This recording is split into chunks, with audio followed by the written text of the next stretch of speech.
Bismillahirrahmanirrahim. Assalamualaikum warahmatullahi wabarakatuh. Halo, perkenalkan nama saya Andi Aura Rafika, kelas 3E, nomor induk mahasiswa 0513191875. Baik, di sini saya akan membahas tentang manajemen agribisnis. Simak videonya ya teman-teman. Nah, yang pertama yaitu pengertian dan ruang lingkup ekonomi manajerial. Ekonomi manajerial adalah ilmu dan seni yang menggabungkan teori ekonomi dan teknologi pengambilan keputusan. Pengetahuan ini berguna agar organisasi dapat mencapai tujuannya secara efektif dan efisien. Wawasan ini juga dapat dijadikan sebagai strategi yang baik dalam menjalankan bisnis, sehingga perusahaan dapat mengatur dan mengelola sumber daya yang terbatas, namun dapat mencapai tujuan yang ingin dicapai.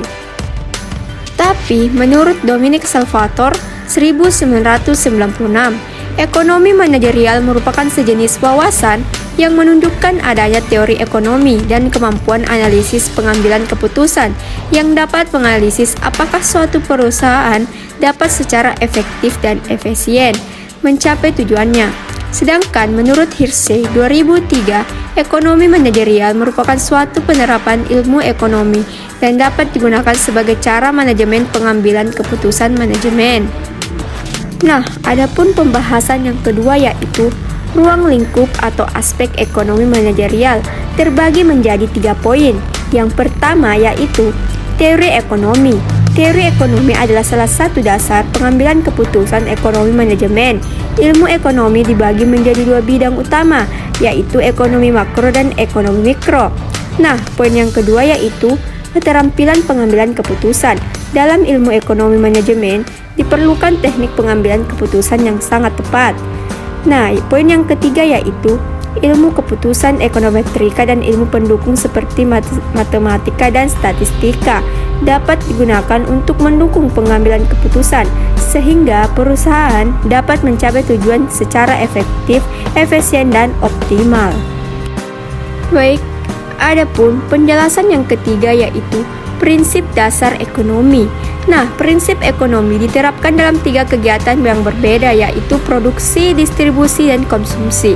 Prinsip ekonomi juga digunakan sebagai panduan dalam memperkecil risiko kerugian, serta mencapai perbandingan rasional dengan tujuan utama, mendapatkan keuntungan sebesar-besarnya dan kerugian yang seminim-minimnya. Adapun slide selanjutnya yaitu teori perusahaan. Nah, theory of the firm atau teori perusahaan adalah cabang manajemen yang memperhatikan dan fokus pada sifat korporatif daripada sifat pasar. Nah, teori ini menggabungkan pandangan dari segi psikologi, sosiologi, dan teori permainan, dan berfokus pada pengurangan biaya transaksi. Nah, teori ini perusahaan dalam ekonomi mikro. Jadi, mulai abad ke-19, banyak ekonomi mulai mengajukan pertanyaan mendasar tentang mengapa perusahaan memproduksi apa yang mereka hasilkan. Nah, apa yang memotivasi pilihan mereka ketika mengalokasikan modal dan tenaga kerja? Nah, baik, kami akan membahas slide yang terakhir. Jadi, keputusan manajerial.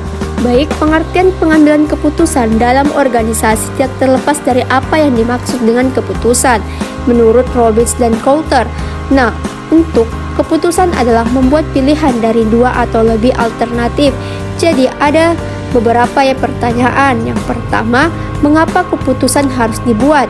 Nah, keputusan dibuat karena adanya masalah. Pertanyaan yang kedua, apa yang dimaksud dengan masalah?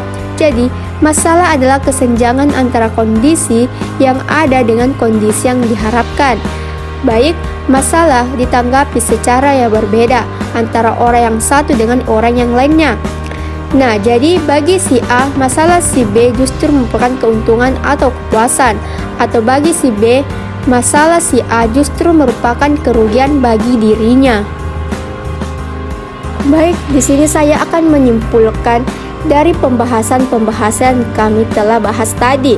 Nah, ekonomi manajerial adalah penerapan teori ekonomi dan alat analisis ilmiah pengambilan keputusan untuk membahas bagaimana organisasi dapat secara efisien dan efektif mencapai tujuannya.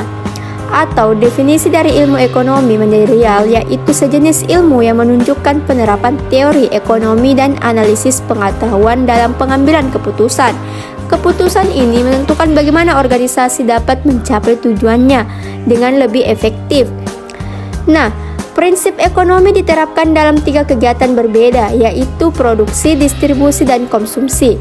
Nah, teori of the firm atau teori perusahaan adalah cabang manajemen yang memperhatikan dan fokus pada sifat korporasi daripada sifat pasar. Jadi, menurut Robbins dan Coulter, keputusan adalah membuat pilihan dari 2 atau lebih dari alternatif. Baik, untuk teman-teman, itulah tadi pembahasan kita pada hari ini, yaitu mengenai manajemen agribisnis. Untuk teman-teman yang telah mengikuti video ini sampai habis, terima kasih. Jika ada kesalahan atau kurang kata mohon dimaklumi. Wassalamualaikum warahmatullahi wabarakatuh.